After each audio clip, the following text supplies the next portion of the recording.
ధనుష్. ధనుష్ని మైండ్లో పెట్టుకుని ఈ క్యారెక్టర్ డిజైన్ చేసావా శేఖర్? లేదు, నీ క్యారెక్టర్కి అతను అనుకోకుండా సరిపోయాడా అని అంటే నాకు లేదు. నువ్వు ధనుష్ని దృష్టిలో పెట్టుకుని ఈ క్యారెక్టర్ డిజైన్ చేసేవేమో అనుకో అనిపిస్తుంది నాకు. ఎందుకంటే ఈయన సపోజ్ నేను చేయలేని Shekhar, I very sorry sir, నా ரொம்ப బిజీயாக இருக்கேன், நான் பண்ண முடியாது అని சொன்னா என்ன பண்ணுவேని? ఎవరున్నారు చేయడానికి? నన్ను అడిగితే నా వల్ల కాదు, నాకు వద్దని బాబు ఈ కష్టాలు ఇవి నాకు ఇలా ఎవరు లేరు. అంత న్యాచురల్గా ఆ క్యారెక్టర్లో ఇమిడిపోయి ఆ క్యారెక్టర్ని అంత బాగా చూపించడం అనేది దేవా తప్ప ధనుష్ తప్ప ఇంకెవరు లేరు. ధనుష్ నీకు బెస్ట్ యాక్టర్ అని చాలా మామూలు అయిపోయింది. మాకు ఎప్పుడైనా వస్తే వావ్ నాకు వచ్చిందో నేషనల్ బెస్ట్ యాక్టర్ అనుకోవాలి తప్ప నేను. బట్ నీకు ఇది మామూలు అయిపోయింది. మళ్ళీ ముందస్తుగా నీకు అడ్వాన్స్గా చెప్పేస్తున్నాను, నీకు కంగ్రాట్స్. నీకు బెస్ట్ యాక్టర్ అనేది ఖచ్చితంగా రావాలి. లేకపోతే నీకు నేషనల్ అవార్డ్స్కి అనేదానికి మళ్ళీ అర్థం లేదు. బట్ అది నీకు ఇది మామూలే, కానీ నీకు ఈ సినిమాకి వస్తే కనుక ఇందులో ప్రతి ఒక్కరికి ఇది గర్వకారణం. అది definite you will win. Fantastic. ఇక ప్రొడ్యూసర్స్గా మన సునీల్ ఉన్నాడు. సునీల్, భారత్ వీళ్ళిద్దరికంటే కూడా వాళ్ళ నాన్నగారు నాకు అత్యంతమైనటువంటి గౌరవనీయులు. అంత పెద్ద మనిషి ఆయన, అంత నిక్కార్సైన మనిషి. ఈ సినిమా బిజినెస్లో అంత ఆనెస్ట్తో ఉండే మనుషులు ఎవ్వరు లేరు నాకు తెలిసి. నాగార్జున ఎవరి కాళ్ళకి దండం పెట్టడు, ఒక్క మీ నాన్నగారికి తప్ప. ఆయన నాకు అంతే ఇష్టం, నేను ఆయనకి అలాగే ప్రణామం చేస్తాను. అంతటి ఇది ఆయనకు పుట్టిన బిడ్డలుగా ఆయన గౌరవాన్ని కాపాడుతూ ఆయన లెగసీని కంటిన్యూ చేస్తూ మీరిద్దరు ముందుకు వెళ్ళటం, మీరే కాకుండా థర్డ్ జనరేషన్ జాన్వి కూడా అదే దాంట్లో వెళ్ళటం అనేది జరుగుతుంది. మొన్న ఒక మాట అన్నావు, చెప్పచ్చు కదా? చెప్పనా? ఓకే సార్, మళ్ళీ మాకు సినిమా చేయాలి సార్. మీరు వద్దులేవా, మీరు అది రకరకాలు చేసుకుంటున్నారు కదా, మళ్ళీ ఎందుకు అని. సార్, మా నాన్నగారు మీ సినిమాలో డిస్ట్రిబ్యూట్ చేసి మేము బాగా డబ్బులు గడించాం సార్ అప్పుడు నైజాంలో. మీరు అప్పుడు నైజాంలో మీ సినిమాలు అంటే నైజాం కింగ్ అనుకునేవాళ్ళం మేము. ఆ తర్వాత మేము కొంచెం ప్రయత్నం చేసాం సార్, మాకు బాగానే డబ్బులు వచ్చింది సార్, కానీ అల్లు అరవింద్ గారు ఇక్కడ పెట్టేసరికి మాకు అవకాశం లేకుండా పోయింది. ఏమనట్లే ఇప్పుడు అది కట్ చేసేస్తాలే ఆ ముక్క, లేదు అది ఎడిటింగ్లో తీసేస్తాలే. అంటే సికింద్రాబాద్లో గీతార్స్ పెట్టారు కదా, అందుకే మీకు సినిమాలు రాకుండా పోయి సరే పక్కన పెట్టేద్దాం. ఆ తర్వాత మీ థర్డ్ జనరేషన్ జాహ్నవి సినిమా తీసి ప్రొడ్యూసర్గా అమ్మాయి రావాలనుకుంటుంది అనుకున్నప్పుడు I wish all the best for her. ఎప్పుడు కలుస్తానన్నాను, అదేదో మీరు ఇస్తే మీతోటి అమ్మాయి దగ్గర 3 జనరేషన్స్లో మా ఫ్యామిలీతోటి మంచి సంబంధం ఉన్నట్లు అవుతుంది అన్నారు. పాప మీ నాన్న అడిగారు, ఇంటికి వచ్చి చెప్పారు లేదు నాకు తెలియదు, బట్ వీఆర్ డూయింగ్.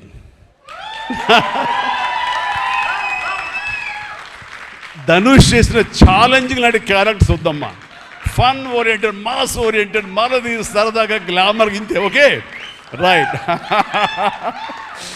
సో ఈ రకంగా 3వ జనరేషన్ కూడా ఎస్ ప్లీజ్ ఈ లెగసీ ఇలాగే కంటిన్యూ అవుతుండాలి, మీ ఫ్యామిలీ బాగుండాలి నాన్నగారు ఆశీస్సులతోటి. అండ్ ఇలాంటి కుబేరా సినిమాలు మరి ఎన్నో సక్సెస్ఫుల్ సినిమాలు చేయాలి. ఇందాక ధనుష్ అన్నట్లుగా మీ మొక్కల ముందు నవ్వు ఉండాలి. ఇప్పుడు నవ్వు కొంచెం ప్లీజ్. Thank you. మీరు నవ్వుతూ ఉంటేనే మా అందరికీ నవ్వు ఉంటుంది, మేము నవ్వుతూ ఉంటాం. Thank you. అండ్ మిగతా టెక్నిక్స్ పరంగా చూస్తే కనుక నికేత్ కెమెరామెన్ డిఓపి నేను ఎప్పుడు చూడలేదు. Hi Niket, I haven't seen your films. I don't remember even. But the way you are presenting yourself here is very much appreciable.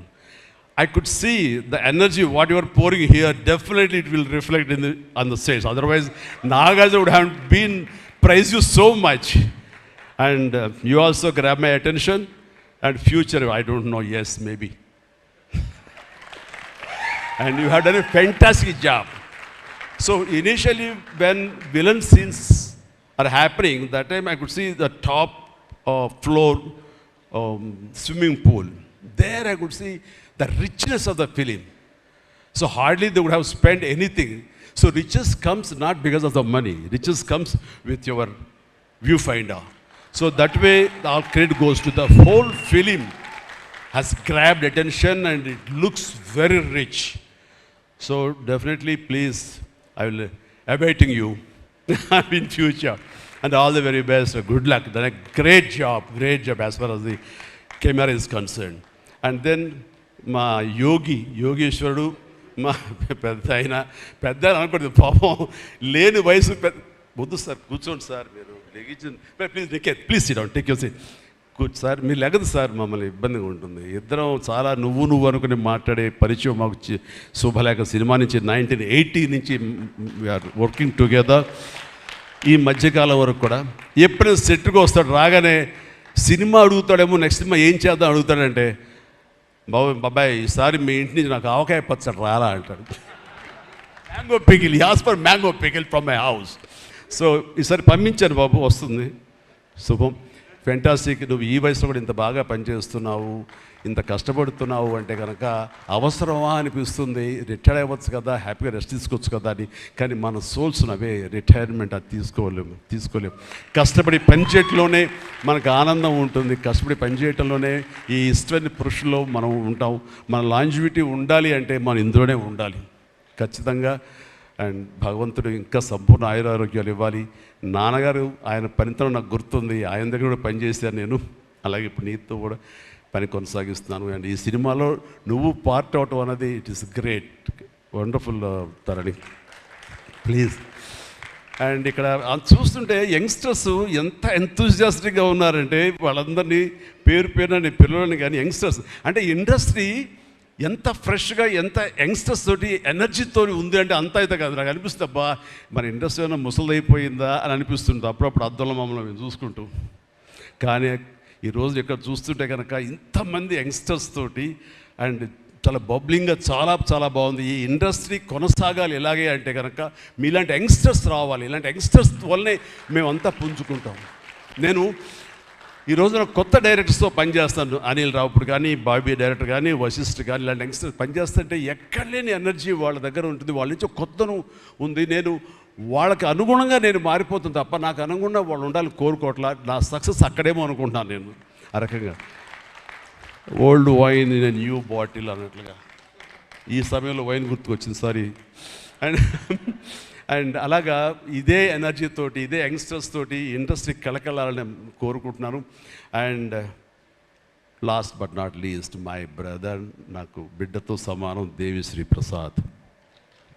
And Devi Sri Prasad తన ఎనర్జీ అంటే ఇందాక చూశారు కదండి, లైవ్ షో చేసేసాడు ఇక్కడ. ఆ తర్వాత ఏం మాట్లాడాలో ఎవరికి ఏం తొయ్యినటువంటి పరిస్థితి, మొత్తం అంతా షో గ్రాప్ చేశాడు. బట్ నేను మళ్ళీ కంబ్యాక్ తర్వాత పొలిటికల్గా కొన్నాళ్ళు ఉండి 1915లో 150 సినిమా చేసిన దగ్గర నుంచి, అంతకుముందు తన సినిమాలతోనే ఎంబీబీఎస్ కానీ, జిందాబాద్ కానీ అన్నీ అయిన తర్వాత మళ్ళీ తన వలన నా మ్యూజికల్ అనేది ఏర్పడేదేమో అనుకుంటున్నాను. అలాంటి గ్రేట్ మ్యూజిక్స్ నాకు ఇచ్చి మళ్ళీ నేను నిలబడడానికి దోహదపడ్డాడు మనోడు. యూ ప్లీజ్ వద్దు అలా చేయదు ప్లీజ్, దోహదపడ్డాడు. మీరంతా సరస్వతి పుత్రులయ్యా, ప్లీజ్ బంగారం ప్లీజ్. అండ్ తను ఎనర్జీ డే బై డే పెరిగిపోతుంది, తన టాలెంట్ డే బై డే పెరిగిపోతుంది. ఇక నేషనల్ నుంచి మన రీజనల్ నుంచి నేషనల్ లెవెల్కి ఎలా ఎదిగిపోయాడో మనం చూసాము. ఆ హోల్ ఇండియా తన గురించి ఎలాగా కీర్తిస్తుంది అనేది మనం ఈ పుష్ప 1 and 2 చూస్తున్నాము. ఇప్పుడు ఈ సినిమా కుబేర్లో కూడాను ఎక్కడ డ్యూయట్ సాంగ్స్ లేవు కదా అని అనిపిస్తుంది, కానీ ఒక్క సాంగ్ ధనుష్ పాడిన ఆ సాంగ్ ఎంతగానో ఆకట్టుకుందంటే అంతా ఇంత కాదు. దానికి ఇద్దరు ఒకరొకరు కాంప్లిమెంట్ చేసుకుంటూ ఆ సాంగ్ అంత బాగా హిట్ అవడానికి దోహదపడింది. అట్లాగే సినిమా చూస్తుంటే మ్యూజికల్గా ఉంది తప్ప నాకు ఎక్కడ డ్యూయట్ సాంగ్స్ వేరే లేవి అనే ఫీలింగ్ రాలేదు. And that's the magic of Devi Sri Prasad. రీ రికార్డింగ్లో కూడా చాలా హృదయంగా మదర్ తోటి పాడిన రోడ్డు మీద యాక్సిడెంట్ అయిన తర్వాత అబ్బా కన్నింటి నీళ్ళు వచ్చేస్తుంది నాకు. మన రైతుల మీద పాడే గుర్తుందా మన 150 సినిమాలో, నీరు నీరు నీరు అంటూ దాన్ని మరిపించిన సాంగ్లో అనిపించింది. అండ్ అది వెరీ మచ్ రిలవెంట్ సాంగ్. అట్లాగా తన ఆర్ఆర్ బ్యాక్గ్రౌండ్ కూడా తన సాంగ్స్ ద్వారా అవన్నీ కూడా అత్యద్భుతంగా కనిపించేలాగా వినిపించేలాగా చేశారు. దానికి దోహదపడినటువంటి లిరిసిస్టులు ఇక్కడే ఉన్నారు. భాస్కర్ భట్లాను, ఇందాక ఇంకో ఆయన పేరు చెప్పారు నందకిషోర్ గారు, అలాగే మన చంద్రబోస్ గారు. అండ్ వీళ్ళందరూ కూడా నేను హృదయపూర్వక అభినందనలు తెలియజేస్తాను. అండ్ ఈ రోజున ఇక్కడ రావటం అన్నది నేను చాలా ఆనందం అనుభవిస్తున్నాను ఇక్కడ మీ అందరితో పాటు. అండ్ ఇలాంటి సినిమాలు రావాలి, ఎందుకంటే సినిమా సక్సెస్ అనేది గగనమైపోతున్న రోజులు ఇవి. థియేటర్స్కి ఆడియన్స్ రప్పించడం అనేది మహా గగనమైపోతున్న రోజులు ఇవి. రావటం కష్టంగా ఉంది. ఎలాగ సినిమా థియేటర్లు కానివ్వండి, ఇవి ఎట్లాగ సస్టైన్ చేయాలి, ఎలా నిలబడాలి అనేది చాలా క్లిష్ట పరిస్థితుల్లో ఇలాంటి సినిమాలు, ఇలా కంటెంట్ ఉన్న సినిమాలు, అంటే హృదయంగా ఉన్న సినిమాలు, ఎమోషనల్ సినిమాలు అండ్ బిగ్ ఈవెంట్ ఫిలిమ్స్ ఇందాక చెప్పినట్లుగా మనవాడు అవన్నీ కూడా ఆడొచ్చు. కానీ ఇలాంటి సినిమాలు కూడా ఆడి కంటెంట్ మనం సరిగ్గా ఇవ్వగలిగితే, వాళ్ళ హృదయాలను మనం తాకగలిగితే ఖచ్చితంగా ఈ సినిమాలు చూస్తారు, థియేటర్కి వస్తారు అనే ఒక ధైర్యాన్ని, భరోసాని ఇచ్చిన సినిమాలు ఈ మధ్యకాలం చూస్తున్నాము. చిన్న సినిమాలు అయితే, పెద్ద సినిమాలు అయితే. అందులో ఈ రోజున శేఖర్ మీరు మరొకసారి నిరూపించారు. ఇందాక ఎవరో మిమ్మల్ని చేశారు, నిజంగా మనస్ఫూర్తి చెప్తాను, క్రెడిట్ గోస్ టు యూ. ఒక ధైర్యాన్ని ఇచ్చింది ఇలాంటి సినిమాలు చేయొచ్చని. ఇంకా ఈ పెద్ద పెద్ద సినిమాలు తప్ప, రక్తపాతాలు తప్ప, కొట్టుకోవడాలు తప్ప, నరుకోవడాలు తప్ప ఇంక ఇలాంటి సినిమాలు రావా, వస్తే చూడరా, ఇవన్నీ 10 రోజులు ఆగితేనో, నెల ఆగితేనో ఓటీటీలో చూసేద్దాంలే అని దాంతో ఉండిపోతారా, ఏమైపోతే ఇండస్ట్రీ అనేటువంటి ఒక అభద్రతా భావం నుంచి ఈ సినిమా ద్వారా ఇలా తీయగలిగితే, సత్తా చూపగలిగితే, హ్యూమన్ ఎమోషన్స్ని టచ్ చేయగలిగితే, కంటెంట్ కొత్తగా ఉండగలిగితే కనుక థియేటర్కి వస్తారు, చూస్తారు, భరోసా ఇచ్చావు. Thank you so much. And God bless you and God bless you all. Please ప్రతి ఒక్కళ్ళు నాకు ఈ అవకాశం ఇచ్చినటువంటి ప్రొడ్యూసర్స్ గారికి, రామ్మోహన్ రావు గారికి, అలాగే భారత్ పాప నీకు కూడా నా అందరికీ నా హృదయపూర్వక ధన్యవాదాలు. మరొకసారి ఇక్కడ ఉన్నటువంటి 50 మంది యంగ్స్టర్స్కి అండ్ రెస్పెక్టెడ్ టెక్నీషియన్స్కి నా శుభాకాంక్షలు, నా ధన్యవాదాలు తెలియజేస్తాను. మరొకసారి love you man, love you. God bless you. And ఇప్పుడు మీ దారిలో నేను నడుస్తాను. Follow the leader. Thank you, Shyamala. You done a good job. God bless. Thank you, sir. Thank you so much. We all love you. కుబేరాకి ఇప్పటి వరకు వచ్చిన appreciation ఒక ఎత్తు, ఈరోజు ఈ మెగా కాంప్లిమెంట్స్ ఇంకొక ఎత్తు అని చెప్పాలి. Thank you so much sir. ఒక్కసారి వేదిక పైన ఉన్న వాళ్ళందరూ కలిసి